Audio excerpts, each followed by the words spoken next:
Salut à tous, amis fans de catch. Bienvenue sur ma chaîne pour une nouvelle vidéo review WWE. On va se la jouer extrême aujourd'hui, puisqu'on va parler de ECW One Night Stand 2005. Un excellent pay-per-view, un des meilleurs de 2005 de mon point de vue. Pay-per-view typiquement dans l'esprit de la ECW de l'époque, avec toutes les grandes stars de l'époque, ECW. Franchement, un pay-per-view à couper le souffle. Il avait lieu le 12 juin 2005 à la Hammerstein Ballroom de New York, une arène très connue pour son ambiance, devant 2500 spectateurs, ce qui reste une influence assez faible pour un pay-per-view, mais on a vraiment eu un public de connaisseurs, une atmosphère exceptionnelle et une ambiance à couper le souffle, sincèrement. Pour moi, l'ambiance, c'est une des composantes essentielles du pay-per-view, clairement. Ça vaut largement l'ambiance d'un WrestleMania, de mon point de vue. Le thème musical était le thème habituel de la ECW, que tout le monde connaît. Un excellent thème musical que j'adore. Un thème qui me rend littéralement fou à chaque fois que je l'entends. Donc voilà pour les infos. Petite vue sur la cover maintenant, qui est très épurée. Épurée au maximum, j'ai envie de dire. Avec le logo de la Extreme Championship Wrestling. Et la date, donc le 12 juin 2005. Voilà, sur un fond noir. Ça correspond bien à l'atmosphère de la ECW, je trouve. Au dos, on a bien évidemment la liste des matchs, avec les bonus, qui sont d'ailleurs très bons. On a une très belle photo, avec les catcheurs originels de la ECW. Rhino, Tommy Dreamer, Polyman, le boss, Boss Mahoney, Devon Dudley, Axel Rotten, Bob Ray Dudley, et mon catcheur préféré de la ECW, le Sandman, The Extreme Icon. Donc voilà pour la cover. À noter également que tous les matchs seront à stipulation extrême, donc vraiment dans la veine de la ECW, c'est-à-dire sans disqualification, tout est permis. C'est vraiment à souligner. Je vais directement commencer par l'opener, un match entre Lance Storm et Y2J, Chris Jericho, donc un match 100% canadien, entre deux catcheurs qui se connaissent parfaitement, deux amis en dehors du ring. Chris Jericho, pour moi, une des plus grandes stars du catch, un des plus grands techniciens, un des meilleurs au micro. Lance Storm, également un très bon catcheur d'un point de vue technique, catcheur très sous-estimé de mon point de vue. Ancien champion intercontinental, Lance Storm, également ancien champion par équipe à la WWE, à la ECW. Il a catché au Japon, voilà, c'est une très grande légende. Un très bon opener, franchement. On a eu un catch d'école, des contres phénoménales, franchement. Des prises de soumission avec le single leg Boston Crab de Lance Storm, sa spécialité. Le Walls of Jericho de Y2J, ses Lion Salt, ses Springboard, ses Dropkick. Franchement, un match à montrer dans toutes les écoles de catch. Victoire de Lance Storm dans ce combat. On a eu Justin Credible, l'ex-coéquipier de Lance Storm, qui est intervenu en fin de match, mettre un coup de kendo stick dans la face de Chris Jericho. Justin Credible, c'est l'ancien coéquipier de Lance Storm. Pour ceux qui suivaient l'époque fin des années 90 de la ECW, c'était vraiment une des très grosses équipes à cette époque-là. Donc voilà, victoire assez surprenante de Lance Storm dans ce très bon combat. Le match dure 7 minutes 30. Pour moi, c'est le seul petit défaut du match. J'aurais aimé une durée un peu plus longue, mais bon, pour un opener, c'est assez correct. D'autant plus que le match a vraiment été très bon d'un point de vue technique, avec une très grosse ambiance. Donc je lui ai mis 3 étoiles et demie sur 5. Voilà, très bon opener pour commencer. On avait ensuite un triple threat match à élimination entre Tajiri, Little Guido et Super Crazy. Donc vraiment un match international au niveau des pays.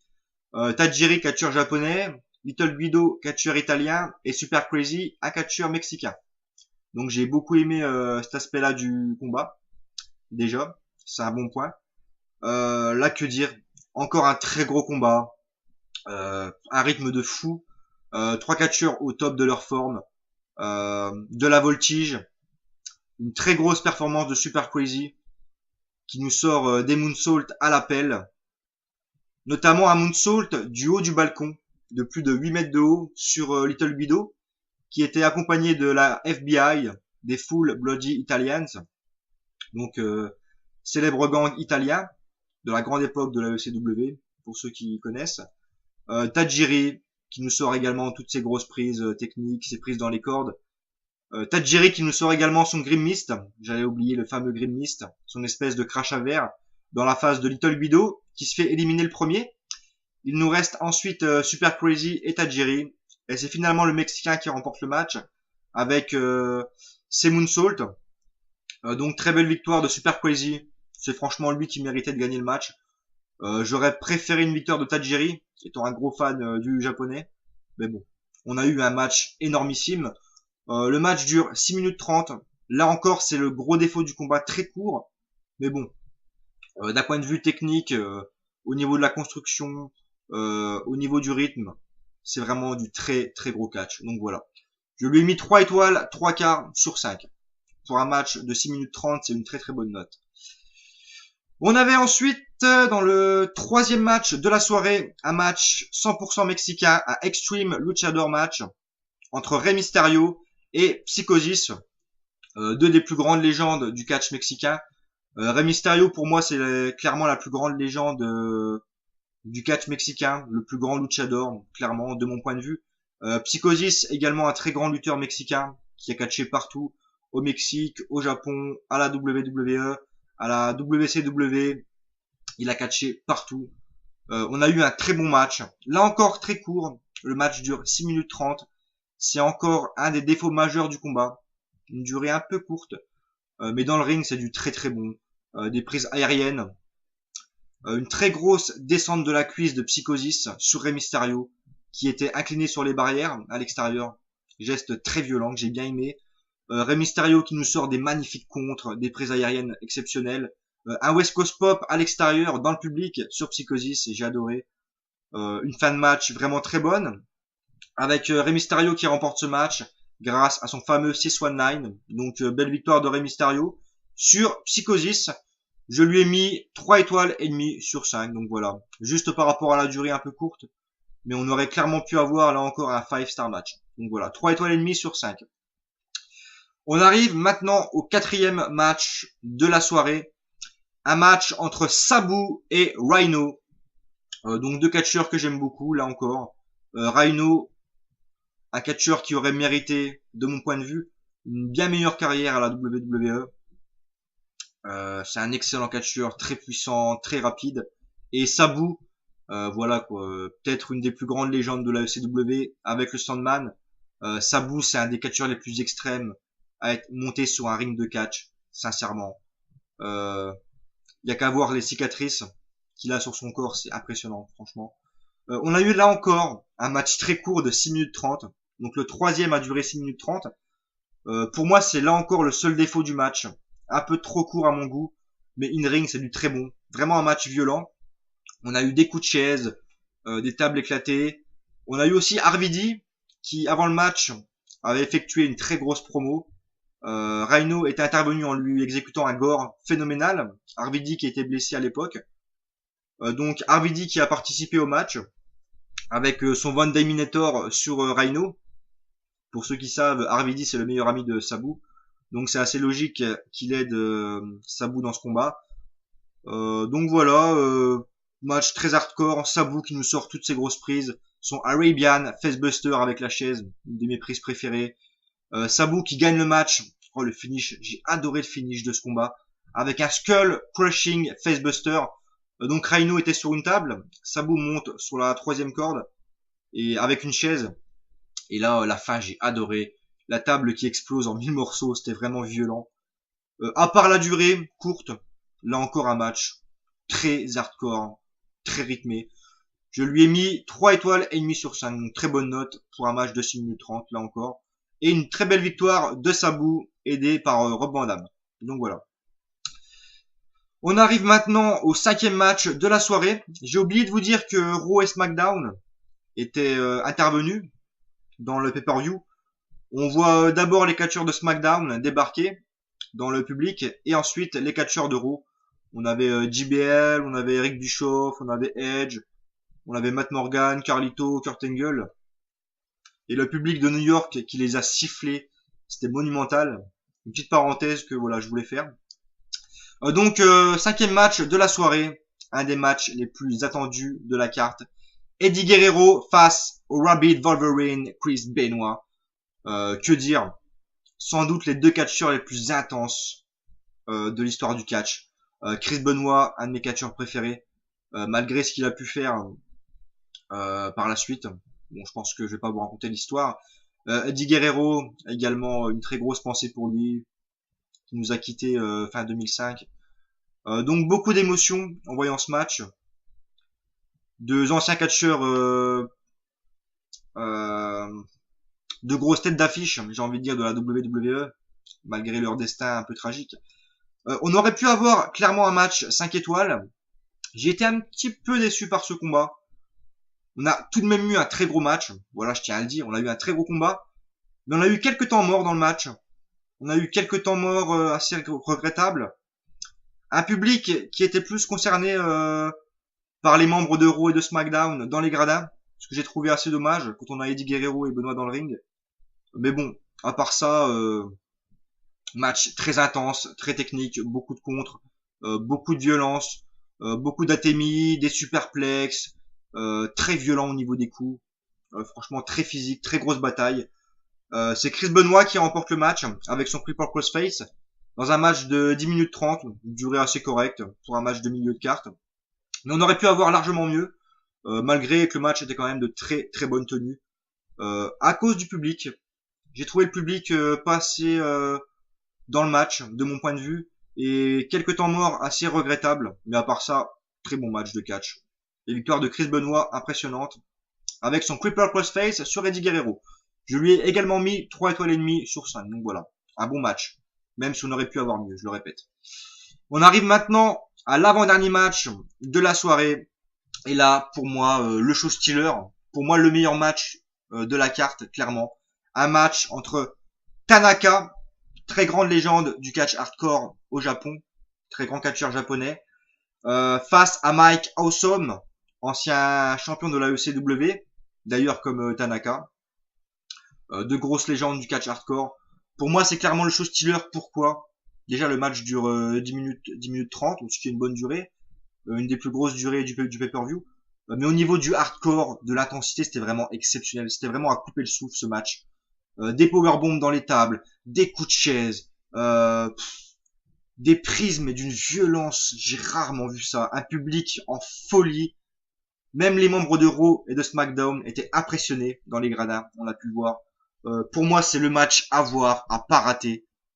Oh là là. Mais au niveau de la violence, j'ai rarement vu ça. Il y a qu'à voir le powerbomb que porte Mike Awesome sur Tanaka à l'extérieur du ring. On a Tanaka qui retombe sur la nuque, il se fait littéralement plier en deux. Vraiment un move à couper le souffle. On a eu des DDT sur des tables. On a eu des... Enfin voilà, je vais pas vous raconter le match, mais c'est clairement le show stealer. Un match vraiment impressionnant entre deux catcheurs très peu connus. Mais ce soir-là, ils ont vraiment volé la vedette. Je tiens vraiment à le dire. Je lui ai mis 4 étoiles et demie sur 5. C'est ma meilleure note pour ce show. Et le match que j'apprécie le plus dans ce pay-per-view, clairement. Tanaka face à Mike Awesome, c'est du très très haut niveau hardcore. À voir. Donc très grosse victoire de Mike Awesome qui après le match porte un powerbomb sur l'arbitre. Il aura vraiment tout détruit dans ce combat. Franchement, c'est à couper le souffle ce match. À couper le souffle. Donc voilà. Très grosse victoire de Mike Awesome. Et là, on arrive au main event de One Night Stand 2005. Un match par équipe. Avec d'un côté les Dudley Boys, Bubba Ray et Devon, face aux deux légendes de la ECW, Tommy Dreamer et le Sandman. Alors déjà, avant le match, au niveau de l'entrée du Sandman, c'était juste énorme. Quelle entrée. Franchement, j'en ai eu les larmes aux yeux. Cette entrée était monstrueuse. Incroyable. Après le match, une boucherie. Une boucherie. Alors, aucune construction, aucune psychologie, c'était juste de la destruction, de la boucherie. Des armes, des coups de chaise, des coups de kendo stick, des échelles, des râpes à fromage, des superplexes sur les tables, table en feu à la fin du match. Voilà, du hardcore. Un gros bordel ce combat, un gros bordel. On n'a pas de construction vraiment. C'est vraiment du hardcore mais bordélique, comme je l'aime. Avant le match, on a eu la BWO qui est intervenue. Pendant le match, on a eu Lance Storm qui est intervenu, Justin Credible qui est aussi intervenu avec un Tombstone Pile Driver sur les barbelés, phénoménal, franchement.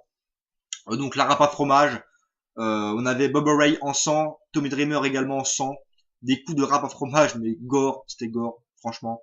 Des échelles, des coups de kendo stick, mais phénoménal en pleine face.